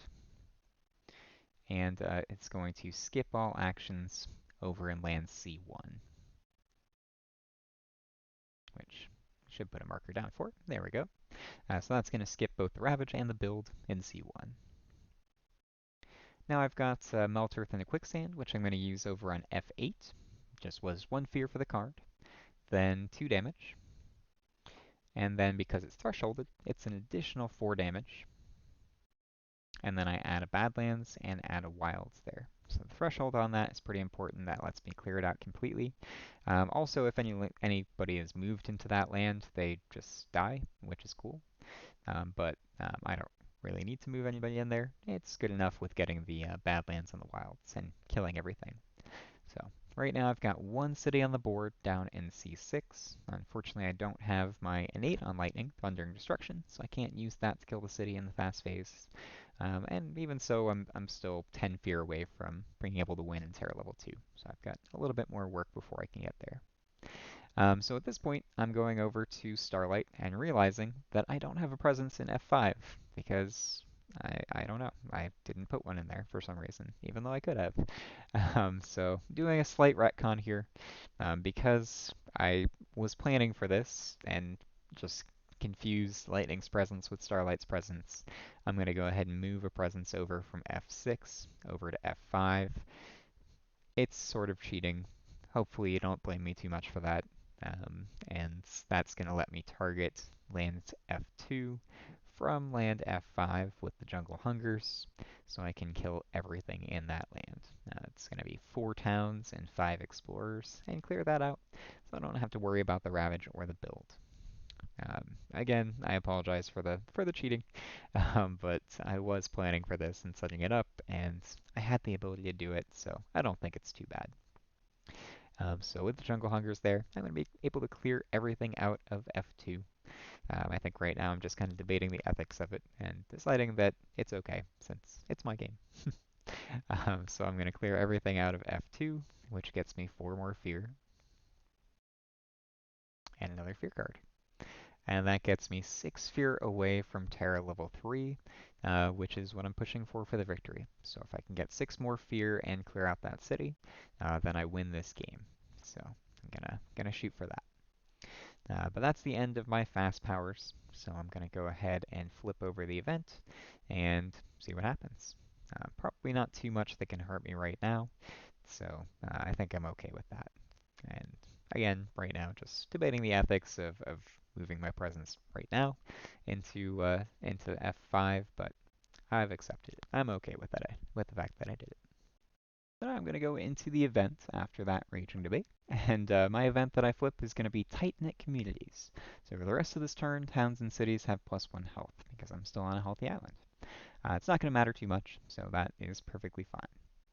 Then I get Prey on the Earwary. Each beast destroys 1 explorer and add 1 beast to a board without one. So we're going to throw 1 into board C4. And then Coming of Age, on each board add 1 Dahan to a coastal land with Dahan, which is pretty good. I only have 1 coastal land with Dahan on each board, so I added Dahan to each of those. And then I've got a couple fear cards here at Terra level 2. So first up, I'm going to have Dahan Reclaim Fishing Grounds. So each player can choose to gather a Dahan into a different land, and then 1 damage per Dahan. So I was debating how I could use that to clear out that town on F3. If I just did the damage there, because there's no adjacent Dahan to pull in, it would do 2 damage to that town, which currently has 3 health, so it wouldn't have killed it. But what I can do instead is have 1 spirit pull a Dahan into land F2, and then the other spirit is going to pull that Dahan into F3. Now I can do 3 damage to that town and clear it out. 1 more fear. Alright, then I've got Spreading Timidity. So each player chooses a different land let's see, I think different land to isolate. Yep, so a different land to isolate and then also defend 2 in those lands. I'm going to isolate that coastal sands and isolate F2. So just in case they explore out, I can stop those. And then Theological Strife. Each player adds 1 strife in land with presence, and then each player gains 1 energy per sacred site that they have in lands with invaders. So that's going to be an energy for both spirits, which is pretty good, and a couple strife that I can throw in that's really not going to matter. So strife's going to go down, and the energy is more important really at this point.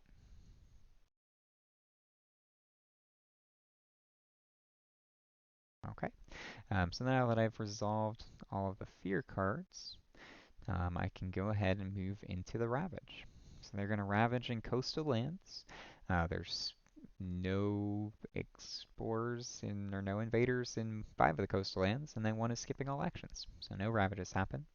The Scotland 6 ability doesn't matter for the coastal lands card because there are no inland coastal lands, so I don't have to worry about that.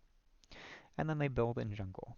So they're going to build a city over in land F5, and they're going to skip a build in C3 or C1, and they're going to build a town over in C4. And then explore sands and mountains.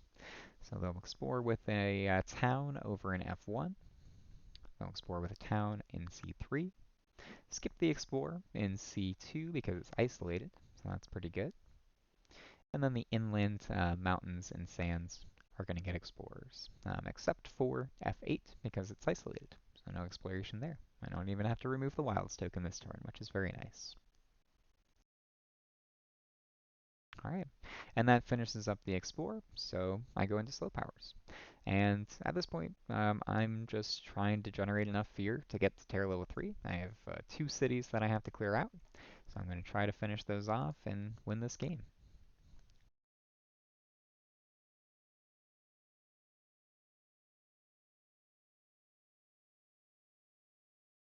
And I'm going to use Call of the Dahan Ways over on C3 just to convert one of those towns into a Dahan. It's nice. It's going to stop a build there just in case they get to the build. And it's always just nice to have more Dahan on the board, I think. As far as other powers, I still have Sidereal Guidance with 3 moons, so I can pull a Dahan somewhere. I'm going to pull that into F4, and then I'm going to discard cards and go back to growth. And back in growth now, I need 5 fear, and I need to kill the 2 cities that are on the board. So I'm trying to plan my turn around that. So to that end, I'm just marking that I had taken growth 2 last time with lightning because I forgot to move that over. But to that end, I'm going to need to reclaim on lightning, and I'm likely going to need to reclaim at least 1 card over on Starlight. So I'm setting things up for that. So let's go ahead and go into my next turn. So we're going into, just kind of cleaning everything up, we're going into this next turn here where I need to kill the remaining 2 cities and generate 5 fear. 4 of them come from killing those cities, so that's not a big deal. So I'm going to go ahead and reclaim on lightning. And for the first time this game, I'm actually going to take a minor. I don't need any more majors, so I'm just going to take a minor to see if I can get some elements that help me out and just make it a little easier to threshold things. So I've got Bird's Cry Warning, Haunted by Primal Memories, Sucking Ooze, and Gift of Power. And Sucking Ooze has good elements. It's thematically related to Melt Earth into Quicksand, and really to Cast Down in the Briny Deep. So I'm going to take Sucking Ooze, and that's going to make it much easier to threshold both those powers if I wanted them. And that'll let me get those out. So Sucking Ooze is going to be good. It's also just 2 fear in the fast phase, so that can get me closer to Terra level 3 if I need it. I'm going to gain my 10 energy over on Lightning and play Melt Earth into Quicksand, Sucking Ooze, and then I have enough energy left over somehow to also play Cast Down into the Briny Deep. And with the 2 majors out, I was debating whether I would be able to hit the kicker on Cast Down into the Briny Deep just to sink one of these boards. I don't think that I could have. I would have had to leave off one of those cards so I can get more elements. But it would have been close, and it would have been fun to do so, and silly. But I elected not to Cast Down into the Briny Deep. As cool as it would be, I can just use it for the regular ability, which is still 6 fear and kill all invaders in a coastal land. So taking back my markers here so I can get those ready for next turn. And then I'm going to go ahead and move over to picking Starlight's growth options. So Starlight's growth options are important. I still need to kill that city over in land F5.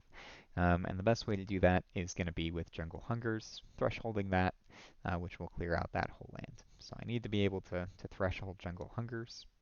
Unfortunately, of the elements that I've unlocked that I have permanently, I have 1 moon and 1 jungle, or 1 plant. So just playing Jungle Hungers by itself, it's not going to be thresholded. I need to get another plant out there. So I need to figure out which card that I can play that actually has another plant and use that with the limited energy that I have, because I've got 4 from Presence Tracks. I do have the +3 option, so that's pretty good. So I can have up to 9 energy this turn. Really, I can try to take a new card and hope I get a minor with plants. There are a couple different options here. But that's going to be really important because that's going to kill that city. So first, before I even decide, I'm just debating whether I want to do Call the Han Ways and see if I can play that fast. But I only get 1 fast power per turn with that growth 7, so not going to worry too much about that. But I will start out, like I said, by taking growth 5 and taking a power so that I can try to get something with plant and help threshold Jungle Hungers. So the options that I got here with this major draw are okay. Before I do that, I'm gonna reclaim just so I know what I have. So I've kind of set those majors off to the side without looking at them first, and reclaiming so I get Jungle Hungers back, and I can figure out what I want to do with that. It was a tricky decision. There were a couple options here in order to get what I needed to kill that city, so I had to kind of consider those all pretty carefully. Otherwise, I could mess this up, and if this does make it to the build phase, then there are going to be a bunch more cities on the board, and it's going to make it a lot more challenging. Although with the fear generation that I have, I can probably push for a fear victory if I'm not able to win in the fast phase this turn. So it's going to be harder. So the goal is to win in the fast phase this turn before they get a chance to build more cities. So first, I'm just going to throw down Call of the Dahan Ways. It's probably not going to get used, but it's nice to have. Then I'm going to try shooting for that major. It turned out that none of the majors that I drew had plant, so I couldn't use any of those. So I had to use one of the cards that I already had in hand.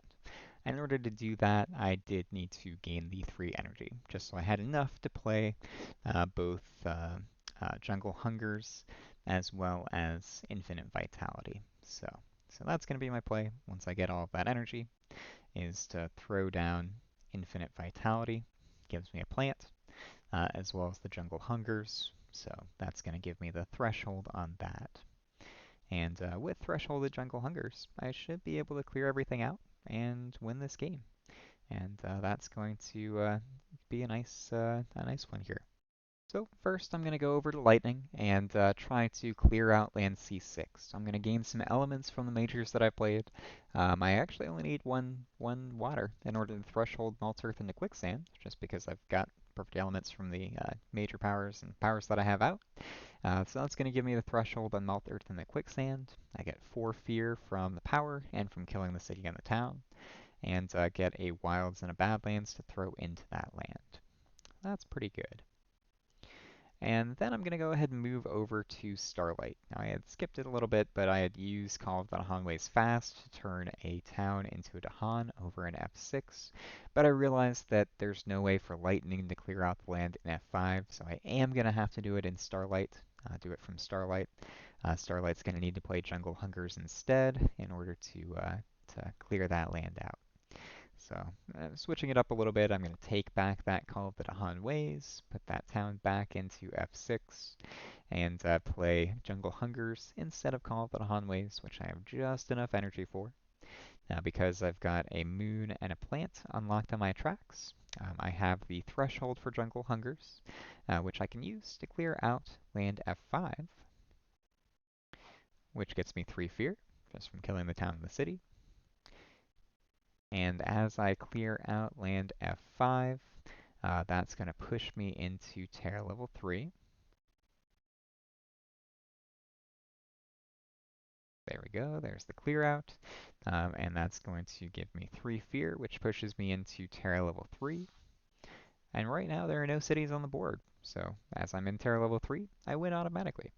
Now sometimes if I'm in a phase like fast powers or slow powers, I like to finish everything up. So I still have Cast Down to the Briny Deep, which I can play fast if I give myself an air.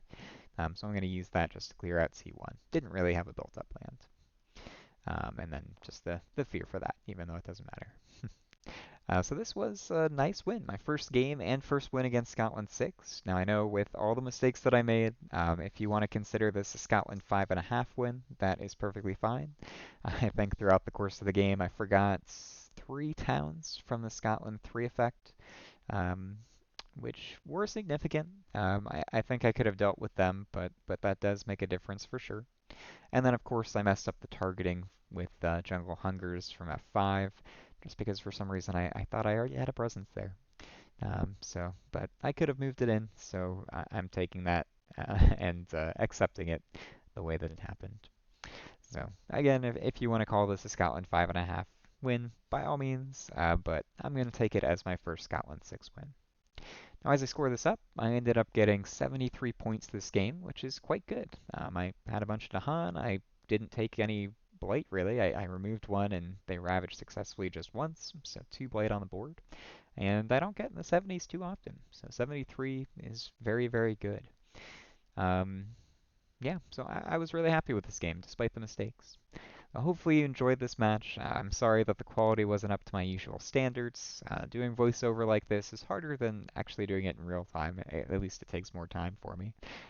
But if you enjoyed this match, feel free to like it. And if you have any suggestions about who I play next, what spirits, or what adversary that I play against, feel free to add some comments about that too. I'd love to hear your thoughts. As always, though, thank you for watching, and I will see you all next time.